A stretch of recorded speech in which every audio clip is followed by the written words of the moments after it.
They have pretty similar lineup to what they had in the previous one. They needed to make a little bit of an adjustment, considering they were playing, considering they are playing against anti-mage. It's a good carry-to-carry matchup for Terrorblade, being able to burn anti-mage's mana. One of the heroes that has high armor can easily stand, I'd say, like even inside the puck ulti once he gets to that like 2-3 item timing. And they're playing the same heroes again. I think. Like last game, they had a lot of issues when they were facing Enchantress and Tiny on the safe lane with the same two heroes. I think this game is going to be even harder. Like this is how you counter sanking. This is why anti-mage was banned in the previous game. You just burn mana and then sanking can't really do anything. You go in level 1, play aggressive, burn mana, use a healing salve, and then just make him useless. We'll have to see if that all goes according to your plan, like you said. Definitely makes sense. They start off with a nice burrow strike right off the bat. Crit taking a lot of damage at that tag team. You know, it's doing work, but it's still going to be the first blood going over. The miss and they didn't get crit. Oh, and it looks like they're going in for a little bit more here. VGod having to be a bit careful. The tips are out. Arax putting out a little bit more damage. That's a pretty good start for EG, I'd have to say. A great start for EG, and that miss uphill. I mean, it's very hard to fight into tag team. That's probably one of the best abilities when there's like 3-4 heroes that grouped around. Maybe Keeper of the Light is a better one with the Illuminate, but other than that, like this is one of the best one. I'm a little worried about the Scourge McDuck in this matchup. I'm not sure how much farm he's going to be able to get, like the double slow coming out from Viper once they get to level 2. This TB, I mean, we talked about how carry-to-carry matchup is good for TB, but I'm worried how he's going to get there. Like, he might be forced out of the lane very early on. I mean, this is one of the heroes, though, that typically in the past, it's okay if they end up having to, you know, force him out of the lane, but they will end up following him, right? We'll just continue to try to disrupt all of that farming. Overloom taking so much damage here. It's going to be all right, but definitely going to be burning through that regen.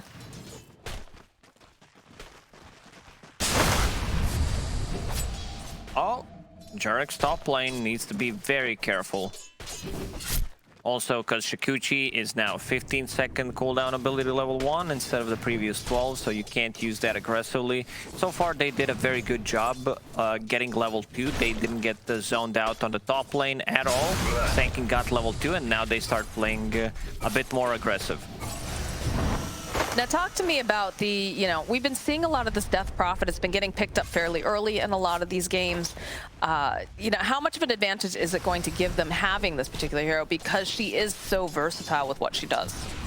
Like the silence, the value coming out from the silence is going to be big, and also pairing up Death Prophet with DB, allowing you to go in and either take Roshan early on or take the towers is going to be pretty big. So Kits will be able to pick up the Water Rune on bottom lane, and yeah, against this matchup you need to max out the Crypt Swarm instead of going for the Spirit Siphon, because Puck is very elusive, and Puck was also off to a really good start. He got the first blood money. It definitely feels like we've got a lot of kind of, I don't want to say an adjustment coming out from EG, but some of those more comfortable picks, right? Like, because Crit's very well known. Ooh, sitting a little bit low up there on the top lane with ARTEEZY. But, you know, the Ovid Puck, obviously, you know, one of those heroes that definitely he shines on, Crit's Tusk and whatnot. Seeing a lot of kind of these more comfortable picks. Oh yeah, they definitely look deep inside the bag, like check what's good, like what they had really, they wanted to play something that they know how to play. Like coming into this matchup, they probably thought this is gonna be an easy one, but the cut, they played amazing. The way, the aggressiveness, like the map reading was top tier. And yeah, this Scourge McDuck in a lot of trouble. Ooh, right underneath his own tower too. That feels real bad. What's gonna happen is he's gonna come to bottom lane, die one more time, and then go to jungle. Okay, all right. Overloom trying the best that he can to try to just get off those spells, realizing he is eventually falling, but trying to be as value as possible. But yeah, does that imply that EG is a little shook that they're kind of falling back on these heroes that they're most comfortable on? I mean, that's what you have to do. considering the situation, just like you don't feel you can't lose this one. Like you don't want to repeat what happened at the start of the previous tour. And they have Urn on the bottom lane. They have an extra charge, a bit low on HP on crit if he uses that Urn on himself, and he will crit, bringing just the boots of speed. But like there's no turnaround play. There is Nightmare, but I don't think that's gonna save Terrorblade, and he needs to be very careful. I'd even say that it's time to get out of this lane, because he's not getting anything. He has 11 CS compared to Viper's 15 and 10 denies. Oh, this top lane is a bloodbath, but we'll have to go take off that bug. Not fast enough. And there is a sentry placed over here, so it has to be careful because I don't think he recognizes this. So he's very aware of it now. Look at the sentry coverage coming out here. That is a kill for ARTEEZY. You've got sentries to your left all the way down there. And this is a solo kill, I mean solo XP, which brings ARTEEZY closer to level 6. He's gonna bring items to him. That's gonna be almost full power treads, and ARTEEZY with Ring of Health sitting underneath the tower should be pretty fine. JerAx even uses the healing salve just to get him back to full HP, because right now the Cut wants to play aggressive. They will use their mana and try to get some damage down on anti-mage. They can burst him down from 100 to 0. That's why he used the healing salve. Let's see what Scourge McDuck can do on this bottom lane now. Be interesting to see, too, if Abed decides he wants to get a little bit aggressive. Of course, this is the difficult thing when you're faced up against Death Prophet, who also has the 6. If Abed makes this rotation, in fact, they're going to send Crit over. I was going to ask if this was going to be the play here, as they use the Exorcism. A little bit surprised on this, but Abed does have to be careful, as they get a decent amount of damage, a little bit more hits. One more hit will actually do the trick for Abed if they can just close the gap. Abed's and they fine. get it? He's out. No, he's out. That Crypt Swarm, though, came a little close, I think. Surprised the first Crypt Swarm did not connect. It looked like it's gonna, but it felt like just a little bit off the mark. JerAx trying to deny himself, and he will, but he will be dead for 25, and Overloam actually gets Abed. Was he just getting too greedy? Was he looking for like a rune or something? I was watching JerAx. Yeah, oh my goodness. Some of these errors coming out, very costly. This does, of course, now they have a Cardi wave. They'll be able to put pressure over onto the mid. No more Exorcism, obviously, because they've used it, but this is good. This is really good for Scourge McDuck, because he was getting some solo levels, because once Tusk leaves, he knows that he doesn't have to worry about the Viper solo killing him, so well, let's see. Let's see. He's inside. He's very dead. Well, no tag team needed. I thought he's gonna TP like straight away once he gets the 2 charges. Maybe he was thinking there's gonna be a Nightmare save immediately. Just a false sense of security. I guess maybe just having that +1 made him think that he had that he feels safe. So yeah, 2 deaths on this Terrorblade. Always standing in terms of net worth. 2,300 on him, 3,200 on anti-mage, so already a big difference. He seems to be doing a decent amount of time though here. Does have some nice CS. Still existing in the lane pretty well. Not exactly, you know, going to be super aggressive against ARTEEZY, right? Because this is an anti-mage. It's pretty hard to lock down. But the pressure is on over in that mid lane for sure. And see that there's quite a few bodies kind of perched over to the side. In fact, JerAx does get spotted again. They do have a sentry down, but yeah, and he immediately pings that out. Feels like they probably want to keep some tabs on Scourge here. There is already a deep ward placed by JerAx, which is going to scout out where Terrorblade is farming, so if they bring Puck +1, this Terrorblade dies. I hear a Dream Coil, and I see Overloam is got the Nightmare out over on JerAx. He's just going to try to buy a bit more time, but these plinks coming in from Abed should be able to clean up over onto the Bane. I'm gonna go for the Exorcism play over onto Abed. They don't have anything to cancel out the TP. Do they have the damage? Yes, they do. That was and they barely got that kill. And this is big, because they're now gonna take the tier 1 tower as well. They did end up losing Scourge though, again. So, a little bit of a bright side here for EG. Nightfall managed to kill him. Yeah, he seems to be chasing him around this time. Yeah, this should reveal the ward, and should be dewarded, and yeah, someone's pinging it out. It's a nice little TP right back to the tower. They'll continue to put that pressure on the mid lane. They do have a couple heroes, though, from EG over by it. They don't want to give it away freely. A does have to be careful. Jerax and Nightfall are here, and they have a sentry ward. And this Burrow Strike forward tries to buy himself some more time, get underneath the tower.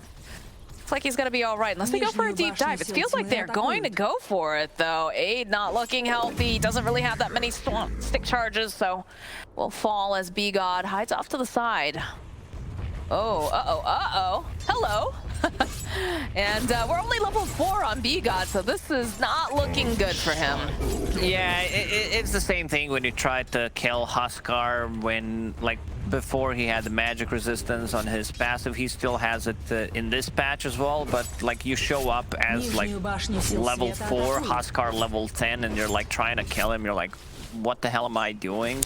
I mean, he TP'd, tried to not get found, in the end got found, and yeah, Nightfall again on top of the net ward. But is it going to be enough? I mean, you do have pretty neck and neck for a lot of these net worths here coming out from both teams. But we saw, you know, Nightfall had honestly a monster game, it felt like, in the first one, and it just wasn't quite enough to give EG that edge that they needed. I mean, it's a Viper. Viper can scale. He can. He goes for A prize.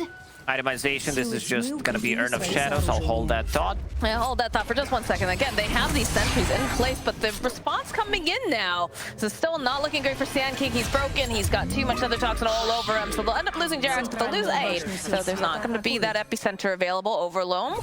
Looking at any potential grabs he could get here, but they're happy with this little hit squad. And Scourge continues to hit creeps, but so does ARTEEZY.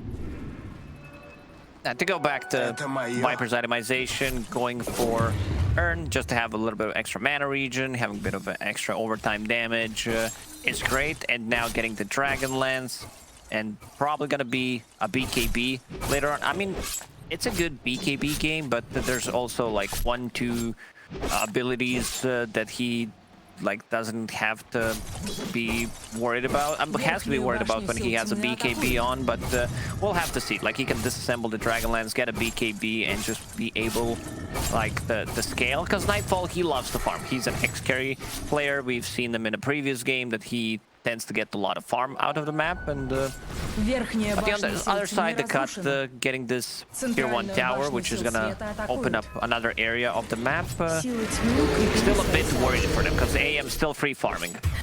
Kids going for that exorcism right away. They're going to try to channel up with the epicenter. Can they get enough damage down? Overload holding on to the side. They managed to go take down Offed. They'll lose Aid.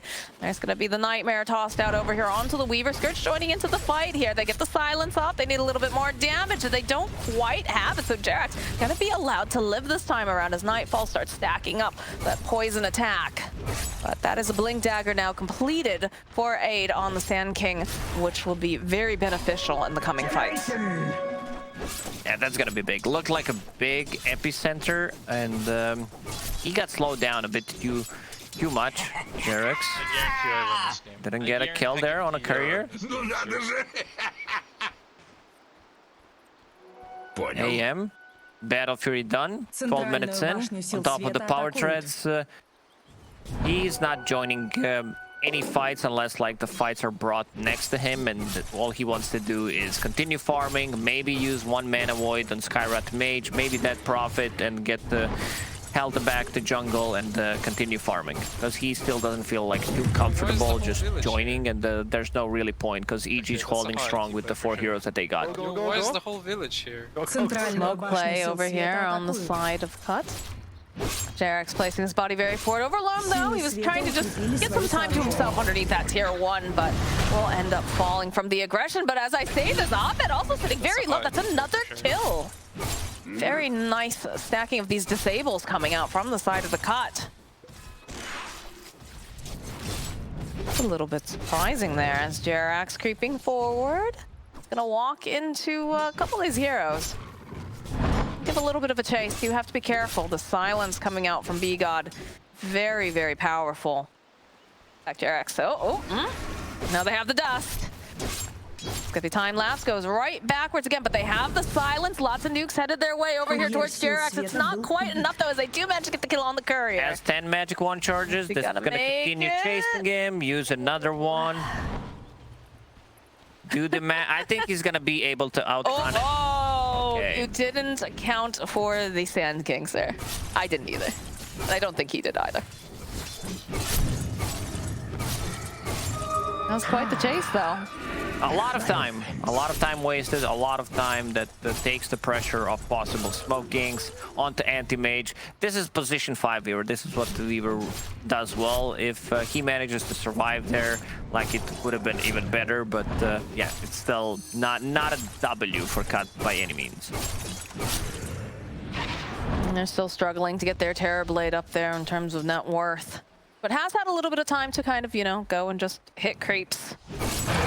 Not be bothered too badly. I like the fact that Overloam and BGod are making these moves together, although Crit making their way over with Nightfall. It's gonna be the snowball immediately with the shards. They'll go for the exorcism, and they just immediately blow off Crit. Look at this, very nice beam scrap, plus that Mystic Lay, like we talked about. It does so much damage. That is a godlike kill streak that's going over to Kit. He got 1,000 gold from this fight. This is huge. This is gigantic. And also, what we said about anti-mage, that also means that Terrorblade is also going to be able to farm up. That profit yield's going to be completed. Thank you, my beauties. Terrorblade wants to join fights early on, like they want to be able to take the towers, so he has BKB queued up. I don't mind that, and because they have no abilities that go through like magic immunity that he's really afraid of. Once he gets the BKB, there is you know, Viper Strike, there is Tusk Punch, but he can still stand strong. His next item should probably be like Scotty, and then he's gonna feel like be a bit too tanky, doesn't care too much about AM. AM is gonna have a hard time just jumping onto the Terrorblade, needs to save the Manta style to get rid of the reflection, but there can be like silence from either Skywrath Mage or Dead Prophet. So for now, ARTEEZY just continues to farm up, which I think is the correct choice. Just be in the jungle, stay away from any kind of fights. I don't feel like he has much of a choice in general, right? With just the way that they're playing the aggression and what they can bring. Yeah, but when I say that he should stay, I mean the rest of the team should play without him. Viper, BKB done, disassemble the Dragonlance, 16 minutes in. That's big. And they know the EXO is down, so they are seeking for a fight right now. Yeah, look at this, Kit's just kind of dancing around a little bit. Does have the Yules available. Silence followed up here with the Sand King and the FP to do a lot of damage. Not quite enough though to take down Nightfall as they get the Dream Coil down. Crit looking for the opening, but they have a lot of damage. They're all just taking about the middle of this Nether Toxin. Crit somehow still alive, and eventually will fall. 8 already going down. They've got a bit of the hunt down. We do have ARTEEZY joining into the fight. He'll get the kill. As they'll chase after Overloam, they got the kill on top of that. They still have the vision. Abed though, is he going to be able to survive? Is he going to be able to do it? No, they finally close the gap on him, but they'll get the kill on BGod to boot. It was a good attempt from the Cut there, because Sanking was already, that's what we do. That's what Sanking players do. Just keep using that epicenter from the fog in case someone shows up. You release it immediately, and they try to get a jump on Viper. Almost managed to bring him down, but with the BKB and 4 points in Corrosive skin, he's a bit too tanky, but still a decent trade, I would say, considering everything. And yeah, ARTEEZY shows up, uses Mana Void, gets the hell out, continues farming. Because you've seen, like, just the damage coming out from one reflection is what he's afraid of. That's been very powerful, but the Cut is ready to go back in now. They realize that oh, 8's courier does get picked off. That smoke breaking, it's going to be Crit, and again, the silence very powerful with these nukes. So now you see him, now you don't. Pretty much. The sword that he just planted is gonna get devoted. They had Sentry and Obs there. See Jerax trying to just be obnoxious. Try to mess with Scourge a bit. See, still is not sitting anywhere towards that top. Still 10k net worth lead over on ARTEEZY. He's farming up quite the storm. Of course, it is a little bit easier when you have a Battle Fury. Terrorblade's catching up nicely. Decided to go for Manta style first. Philosopher's Stone dropped for EG. I feel like every single time I watch EG play, Philosopher's Stone just casually drops for them. Ah, such a good item. Definitely one of my favorites as a support player. I actually feel like I'm useful. Oh, when I for get sure. it. This is my item, pretty much. That and Tome of Knowledge. These are my two favorite items in the game. Thank God somebody thought of the support players. EG clinging together pretty tightly over here towards this mid lane. Carriage continuing to farm up, getting closer and closer though now. Силы тьмы используют сканирование. Interested to see what the next play is, where they decide to move, and they've been holding on to this middle area for quite a while. Go. Have not been able to crack the middle tower completely.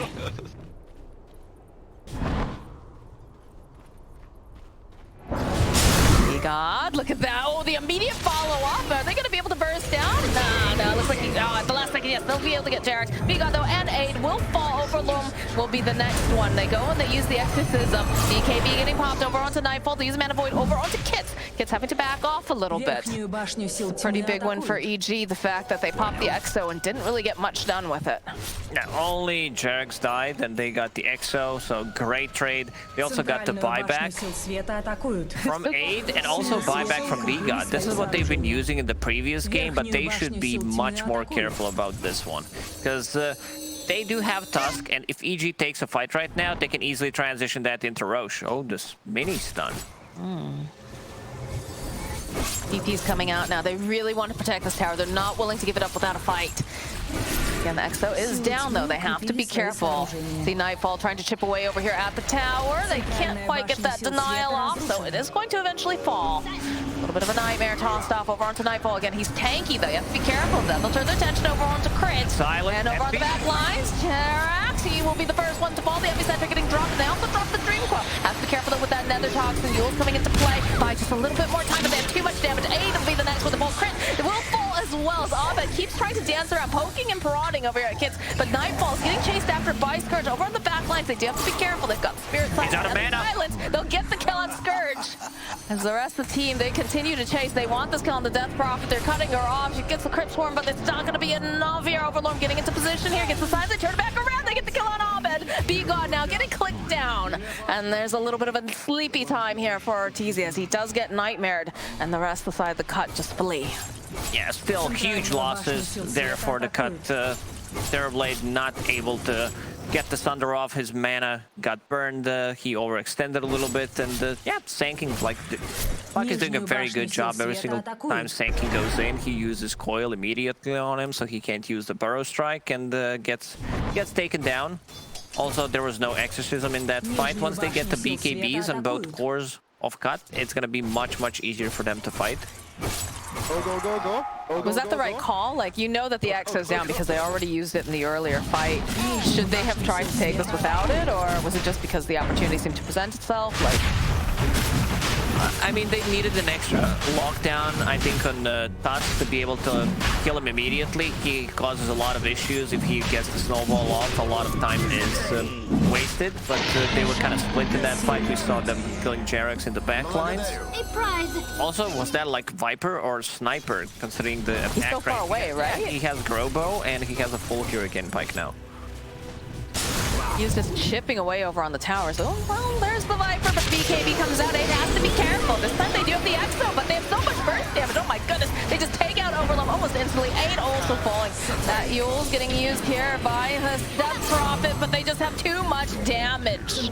So that is an Exo down. That is 3 heroes down on the side of the cut. And they have an Aegis online for ARTEEZY. Yeah, when did that happen? Was that during the I mean, with during the replay when they had Tusk available and anti-mage, like the tag team is just too strong. And I like this. AM with Aghanim Scepter gives you Blink Fragment, so you have 3 charges on the illusions that last for 7 seconds. This is pretty damn good for fighting. Верхнюю башню сил света атакуют.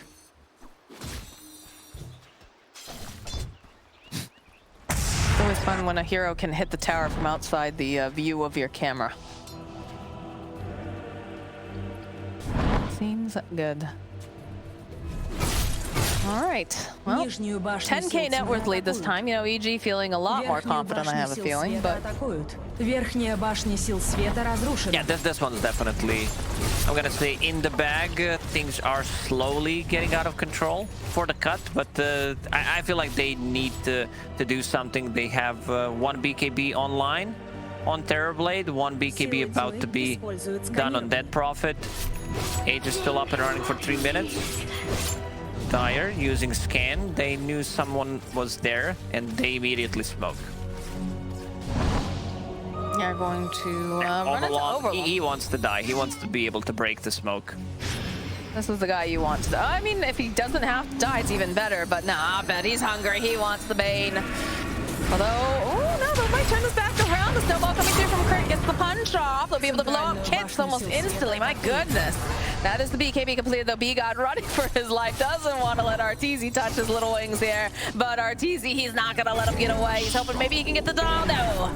The golems will not allow it. And the aid here in the top lane, they have the vision. Jarrett's already in position having that sentry. Trying to just get the Yules, try to buy a bit more time, gets the Burrow Strike off. Is he going to be able to get out in time? It's too much. No, they get the Dream Coil. They go and just make sure that that Sand King is going home in a body bag. Getting kills all over the place. Anti-Mage is getting out of control. Pretty much the perfect game so far from ARTEEZY. 0 deaths, going Scotty next. When you go for this Aghanim Scepter, you do consume a lot of mana, and yeah, I like the adjustment that they did, you know, especially against Skywrath Mage and Sand King. Having that Anti-Mage being able to use like the counter spell, so these two heroes are never gonna feel too comfortable coming into the fight, and he was off to a really good start. Continued to farm up rest of the team, taking off the pressure off of him, and now it's time to hit the high ground, especially with Viper having that shard. Укрепили свои сооружения. I like that one. I like that voice line. Нижнюю башню сил тьмы атакуют. But yeah, we do have like those BKBs that are coming online now. Just finding the right angle, but you know, this feels like a reversal of the first game with the amount of aggression that we saw coming out from the cut. They feel a lot more subdued, and again, a lot of that has to do with the fact Terrorblade had a little bit of a difficult time during his own laning, and they played this very, very well on the side of EG. They really did. I mean, they completely shut down TB. Oh, if they can get Scourge McDuck, they can't. He's a bit too speedy, so this will be fine. Overlong dying one more time. He still manages to get this Ether Lance, even though he has a lot of deaths, so very impressive, I would say. You know, playing Bane and get like 20-25 minute Ether Lance on Bane is pretty damn good. I mean, he was impressive in the first game. Both he and B-God on these heroes. Very in control of what they're doing generally, so. A little bit more difficult when they are behind. But we do have the Blink Dagger picked up now for Crits. Kits has to be very, very careful. I feel like the positioning of this Death Prophet has been very, very forward, and it's very scary to be this forward, but I guess who else are you really going to send, right? You can maybe send the Sand King trying to get these openings. In fact, that's exactly what we're doing, but this Nether Toxin is proving to be very difficult to have to deal with the big AoE. That is the tower down, though. Now the cut. Figure out how they want to approach this. Aegis does get reclaimed, though, so that is an opening, but the Scotty is complete for anti-mage if he wants to go and buy. Yeah, problem is all their lanes are pushed in, so they can't go for the smoke play because it's going to be easily scouted by EG, like you see these creeps approaching, so it's very tough. They might have like one more fight in them possibly. If they lose it, they just lose the game. And trying to make the play over on Nightfall. Again, very tanky. Meadow gets popped off, plus the X though. BKB as well coming out here from Kids, but have to be careful. It's very, very far forward. The rest of the team is not that close. All he needs to do is walk away, wait for EXO and Meta to go down, and just go in and take that fight. Yeah, look at Abed, his positioning here. Aid wandering by. Does spot to see the illusory orb, but the rest of EG over on the low ground. Jerax trying to get a little bit more information. The double damage is activated over on ARTEEZY. They have to be very, very careful. Abed looking for the opening. Gets the silence up over onto Overloom. He's going to fall. And on the back line, but it's still onto Jerax. Follow up here with the Yules into the air, trying to buy some more time here. The Sand King, though, is not looking too healthy. He'll end up losing. Kids over here on the side. And this is looking like a very dead V-God to boot. That's a high key play for sure. Центральную башню сил When it's time to call it. It is time to call it because I don't think they have any more business in this game. It's a rough one. Like, they popped 2 of their big ultis. They wanted to go for the fight, but there was no follow-up from Senking. There was no Fiend's Grip to hold them in place. And yeah, now EG is gonna take care of the rest of the barracks. That's gonna be 2 sets. They can't finish the game because there's still a tier 2 tower on the bottom. I mean, this is the EG that fans were hoping that they would see, right? Like, this is... First game was pretty surprising for a lot of people, but this time... showing why they're one of those top teams here. Scourge just has nothing left, is not going to be able to do much other than just try to hit back a little bit.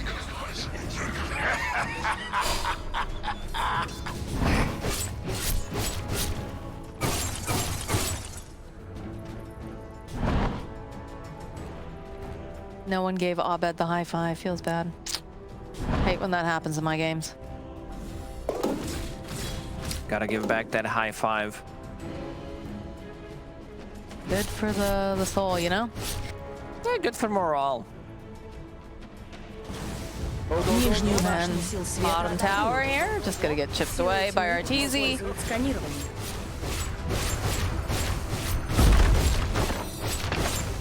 Got the rest of the team smoked up around him, just in case they try to do anything a bit cheeky. The E-Blade is picked up on Abed. So, feels like EG firmly in the driver's seat here. 22k net worth lead. And the Cuts just kind of scrambling to figure out, okay, we maybe have like one last hurrah in us. They will give it a shot. They have meta up. They are very close to Scotty, I believe. Yeah, Terrorblade has career already near the secret shop. Needs to farm 100 gold. Needs to be careful that his courier does not get sniped at the secret shop once it has the payload available. Yeah, he's definitely taking the safe route. Butterfly completed now, 4 AM. This is a very stacked anti-mage. Something like a 9, 0, and 8 AM. Whenever you play against anti-mage, there's always like this pressure on you that if you are not doing well early on, and if he's getting the free farm, that he's gonna outcarry you. And I mean, this is exactly what happened in this game. You're hoping and hunting right now. Jerax pitching up immediately. Okay, Abed over onto the cliffside. And the illusory orb does get silent. It's gonna be the exorcism coming out, and they can see Abed over here. They're gonna try to get enough damage over onto the puck, but he's able to just go jaunt himself out of existence. No, but the follow-up, all right, they'll be able to take down Abed. That's a good opening right here, but look at ARTEEZY. Look at him beelining right down to this area. He wants to go and hit some buildings. The Roche is not up. Someone has to go deal with this anti-mage. Oh, look at his illusion positioning. Already knows where someone's gonna TP. Forces Senking to use the Sandstorm, forcing the glyph out of them. The Cuts, they went straight into Roshan pit, but unfortunately they're a bit of a longer spawn, still 40 seconds until he's back in the pit. Showing some fighting spirit at the very least coming out from the Cuts. Still very, very difficult for them, but that was probably one of the better pickoffs that they could have gotten. The anti-mage is the big one, though. And there's just a gem on the ground, littering. Somebody go pick that up, please.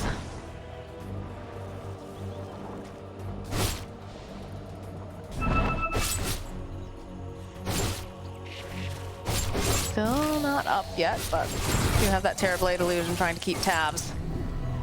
Side device is completed, though, now for Viper, so that's even more control. It'd be difficult to deal with. The puck's gonna be up in about 5 seconds, so.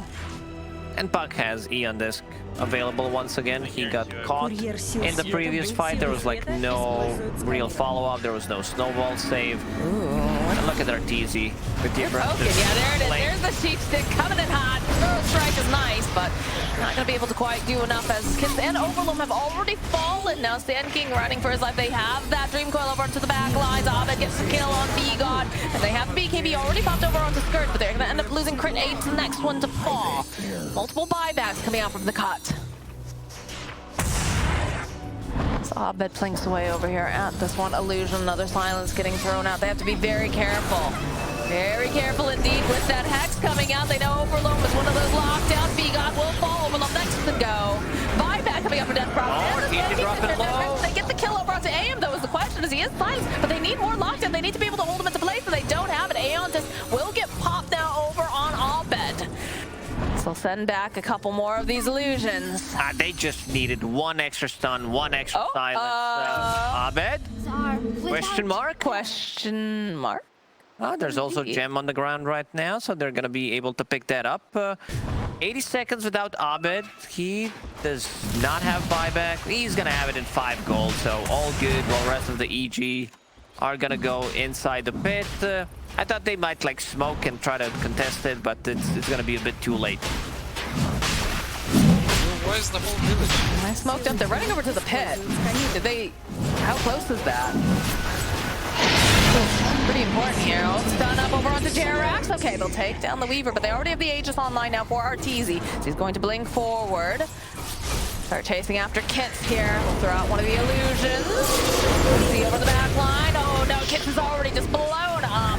So get A2. The buybacks now coming out from the puck. He wants to be a part of this, but Scourge is going to be able to teleport away with that BKB. This is going to be very difficult for them. They're not with some of these big team fight ultis that are very important. VGod also, this is not looking good. He's also downed.